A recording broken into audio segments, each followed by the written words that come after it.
For years, the story of Zeynab Javadli, the gymnast who married a Dubai Sheikh, only to end up trapped, abused, and fighting for her own children, has never left the headlines. A few months ago, her ex-husband took their 3 daughters away and refused to return them for weeks. And now, a new court decision has changed everything. Zeynab is desperate, begging for help, and the situation has never been more terrifying. So what exactly is happening now? And what does this new decision mean for her and her children? Watch the full video to find out. Don't forget to like and subscribe. Let's get started. Everyone has been wondering what happened to Zeynab Javadli since our last video, and now there is finally a new update. On April 9th, a court ruling was issued in her ongoing custody battle. Her final appeal was rejected, and full custody was awarded to her former husband. What followed immediately after made the situation even more intense, as Zeynab appeared in urgent videos claiming that everything around her was suddenly escalating and begging for immediate help. This is the update nobody wanted to hear, but you need to understand what is really happening to Zeynab Javadli right now.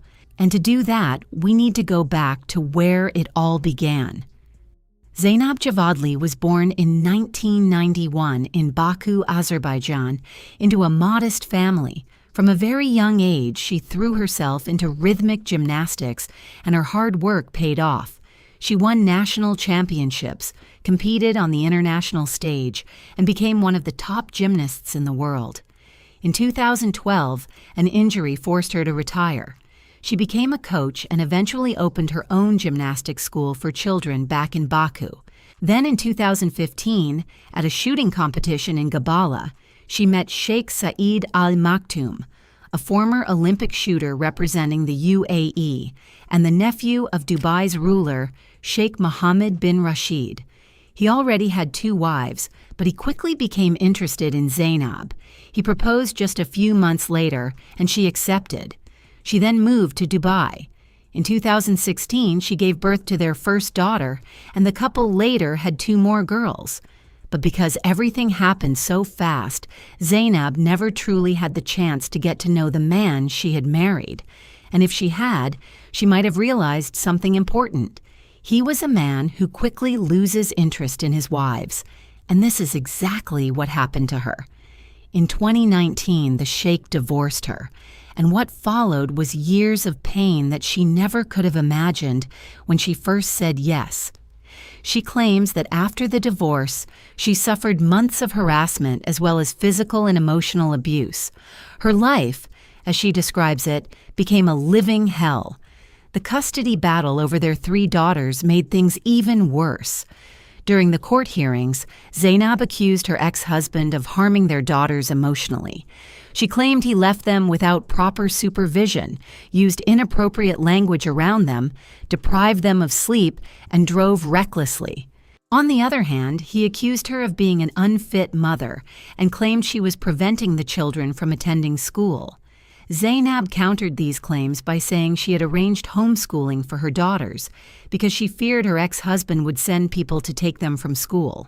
The dispute escalated sharply in late 2025 when Zeynab alleged that Sheikh Saeed took away the children for weeks following a visitation and refused to return them. It was at that point that Zeynab went on a live stream and begged for help. "He was holding my children hostage. He wouldn't even let my daughters speak to me. This is my only chance to save myself and save my children. I hope people will hear my story. This is my reality in Dubai," she said. Since November of last year, there had been no public updates from Zeynab. It was not until April 9th that she spoke again, sharing the news that she had lost custody of her daughters.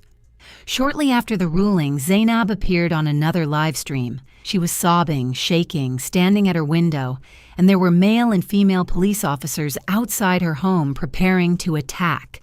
In a video message, she said, "I'm receiving UAE messages about bomb alerts and to seek shelter or stay inside for safety.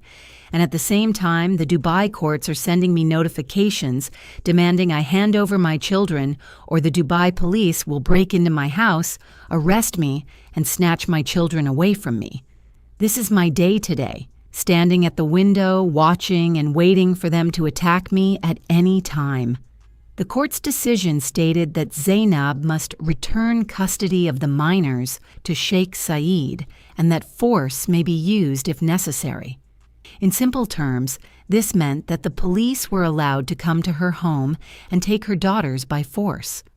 Later, Javadli shared another video on Instagram with her 3 daughters.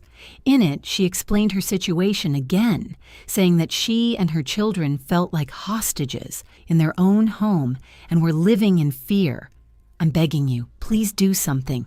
I am extremely desperate and scared for my children's safety.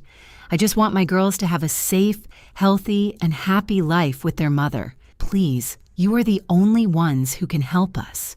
Meanwhile, Zeynab's British lawyer, David Hay, has strongly criticized the situation, arguing that his client has effectively been trapped in her home for months due to legal pressure, travel restrictions, and fear of arrest.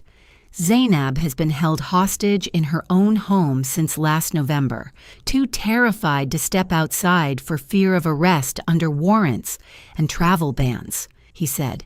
"This isn't a safe country offering its residents protection. This is state-backed torment and torture." The lawyer also pointed out that the villa where Zeynab and her daughters have been staying since November belongs to Dubai's ruler. Because of that, the police have not intervened so far, but he doesn't know how long that will last. According to him, she could be arrested at any time and might never see her children again. To be honest, the idea of these girls, who have lived with their mother their entire lives, being sent to a father they barely know is very hard to accept. And what makes it even more disturbing is that one of the daughters seemed to confirm how distant that relationship is. In an emotional video, she said while crying, "My name is Sana, and I want anyone who sees this to help us. My father says inappropriate things to me. He doesn't even spend more than 5 minutes with us." As the situation became more desperate, Zeynab also sent a direct message to the leaders of her home country, hoping they would help her. In an emotional appeal, she said, "Dear Mr. President and our First Lady, I am begging you, please save us from here. My children have lived with me their whole lives, and we want to return to our country, Azerbaijan, where women, mothers, and children are respected and protected by the law." Zeynab's heartfelt plea videos have attracted widespread attention from people around the world. Thousands have watched, shared, and commented, expressing hope that this mother could regain custody of her daughters and finally live in peace. But hope, unfortunately, is not enough when the law is not on your side. And that is the painful reality of Zeynab's situation. In Dubai, the legal system is closely connected to those in power. Zeynab is just a foreigner and cannot stand against someone from the ruling family, and no matter how many people around the world are moved by her story, inside Dubai, none of that changes anything. Do you think there is still a chance for Zeynab to escape this nightmare? Share your thoughts in the comments. And that's it. If you enjoyed the video and want more like it, be sure to leave a thumbs up below in appreciation. And if you haven't already, you really want to subscribe to my channel and tick the bell icon so you get notified as I upload a new video every week. See you in the next video.